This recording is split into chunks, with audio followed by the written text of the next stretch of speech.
flu and the war can't really be separated.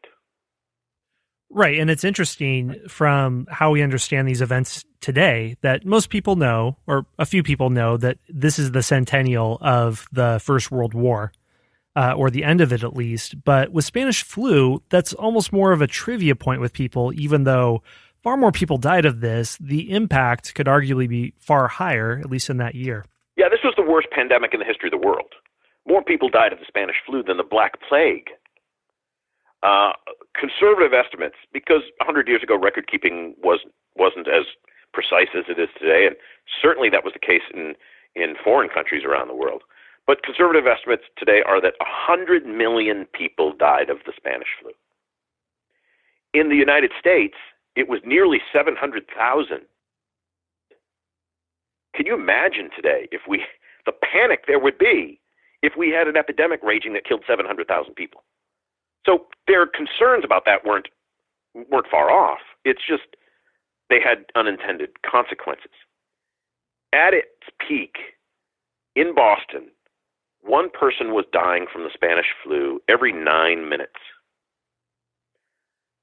Last year, which was a fairly significant flu season in Massachusetts and around the country, 5,000 people got sick with the flu in the state of Massachusetts.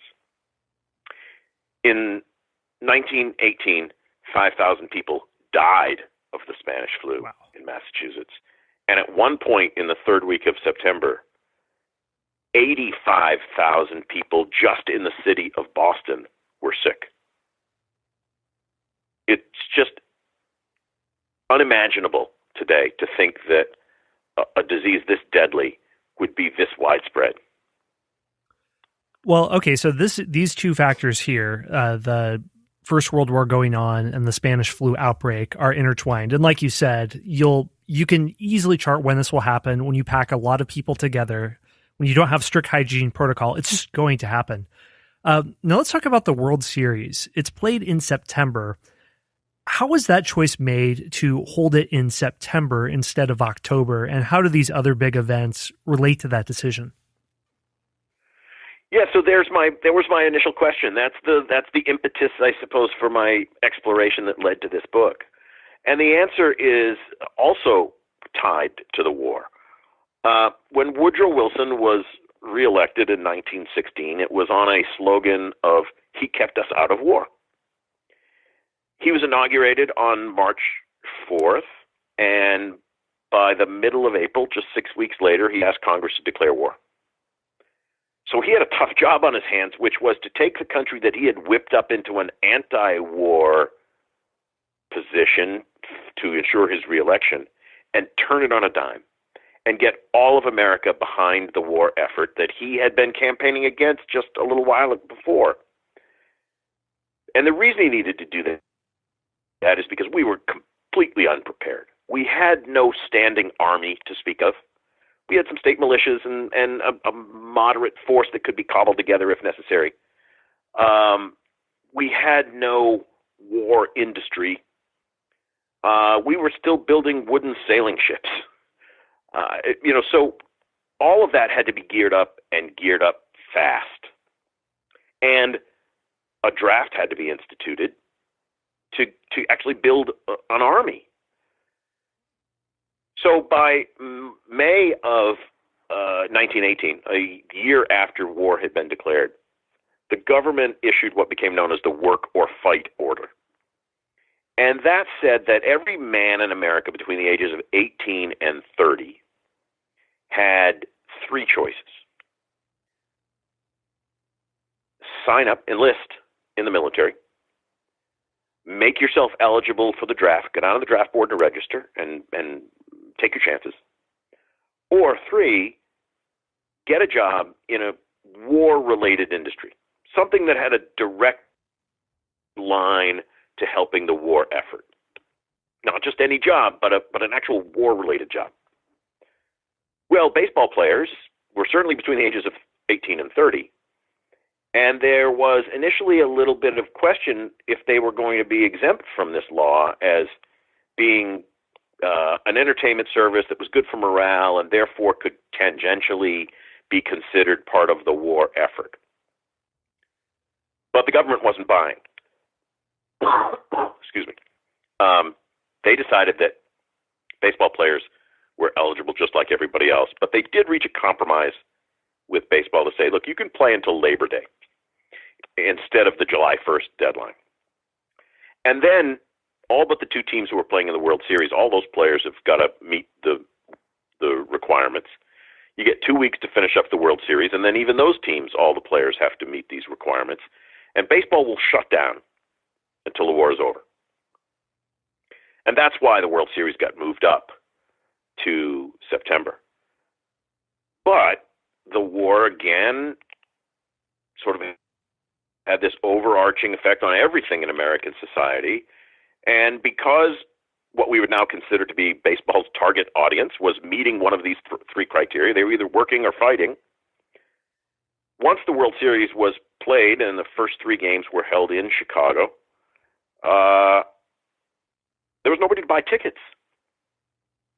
These were all day games. People were, bound to these factory jobs and or serving in a military base somewhere.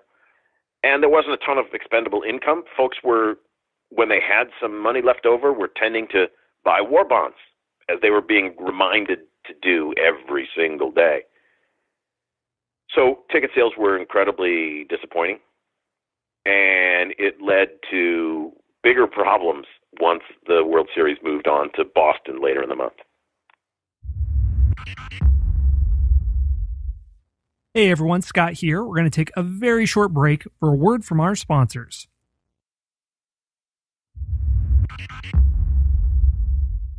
Yeah, and I can imagine a lot of fans aren't pleased with this, that these players are exempted and they're not. And I'm kind of surprised to hear this because in World War II, baseball players, a lot of movie stars are famously serving in the war effort. So it's, do you think that it's sort of like a reaction to this? Is there a lesson learned from World War I that you really should visibly join the effort? Or do you think there's any connection? Yes. Yeah, absolutely. What baseball learned in World War I was that public sentiment was absolutely not on their side. Here were guys who were getting paid to play a kids' game at exactly the same time as their peers were dying in these muddy fields in France. And you can imagine if you had a son or a brother or a father fighting in the war in a trench somewhere over in Europe, that you weren't looking all that kindly on these guys who were getting paid during the regular season, maybe 5 times what the average factory worker was making. And then again, another 1 or 2 times the annual salary of a factory worker just to play in the World Series. So they had no great public support. Now, there were a number of baseball players, including some very famous and talented baseball players, who didn't stick around. They enlisted and were fighting overseas. The Cubs, for instance, played this World Series without their best pitcher, Grover Cleveland Alexander, who early in the summer had enlisted, and when the World Series was being played, was in France serving in an artillery battalion. And there were others who had left the teams to take a job, an actual job somewhere in a factory turning out ships or boots or blankets. There were other baseball players who took jobs in factories where their main responsibility was to play for the factory team. And there was a very robust industrial league of baseball teams around the country, and it was a point of pride for your local armaments factory or your local shipbuilding yard that your baseball team could beat some other factory's baseball team. So there were alternatives for these guys. But again, not the most popular alternatives if it was found out that their main job was to play baseball, even though they were officially on the ranks of a factory. Well, I left you hanging a little bit. You were going to talk about how the World Series was affected directly by this, and there were low ticket sales. So what happens with the World Series itself? So the first three games are played at Comiskey Park in Chicago, not at what later became known as Wrigley Field, because Comiskey Park had more seats, and baseball was convinced that they were going to need all those seats because they were going to sell out every game. Instead, it was clear that there was very little demand for tickets. Almost half the seats were going unsold for the first game, which was, luckily, I suppose, for baseball, rained out. And in a panic, the owners and the commissioners of baseball dropped ticket prices all the way down to regular season levels. Then, as now, if you buy a World Series ticket, it's more expensive than a regular season ticket. But demand wasn't there, and so they dropped the prices. Baseball players in the World Series, even today, get paid based on ticket revenue from the first 4 games of the series. There's guaranteed to be 4 games, but they don't want players artificially dragging it out to 7 to try to get paid more. So they get paid on 4 games regardless. And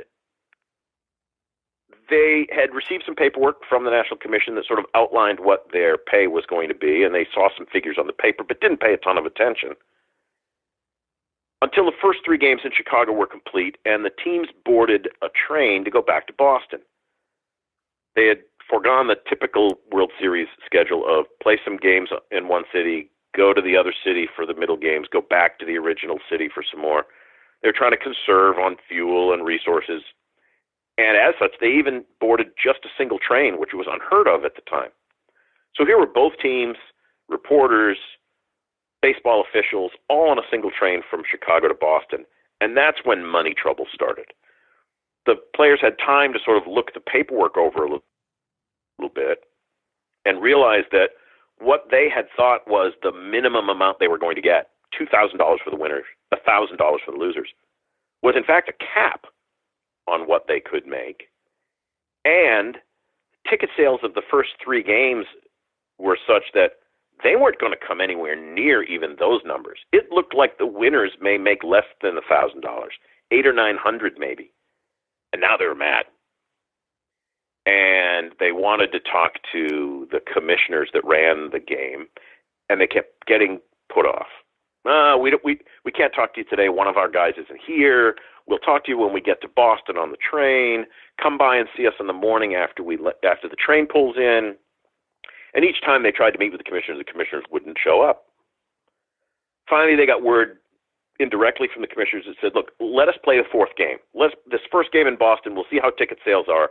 Then we'll have all 4 games in the book. We'll know exactly how much money there is to be split, and then we can have a discussion as to how to split it.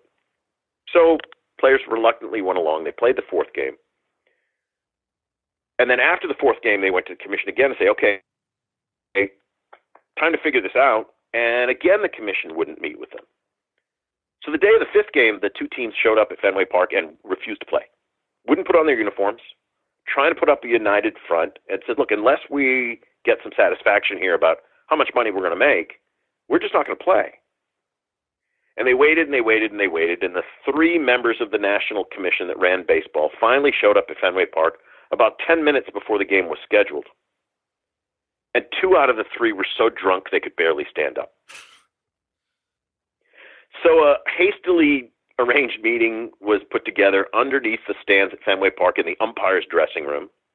And the 3 commissioners were there, and a representative of each of the Red Sox and the Cubs were there, and a bunch of other players, and the press, and some fans, all crammed into this hot little room. And Harry Hooper, the outfielder for the Red Sox, tried to make the case for both teams that said, look, we deserve more. You've changed the rules a little bit. You misled us. We really deserve more than this. And he was getting nowhere. And finally, he turned to the press and said, it looks like we're not going to accomplish anything. There's nobody here for us to talk to because there's nobody here who can talk. So he went back to the locker room and addressed both teams and said something I found really interesting that's been, I think, underreported in the history of this World Series. He said to both teams, if the Red Sox win today, the World Series is over. And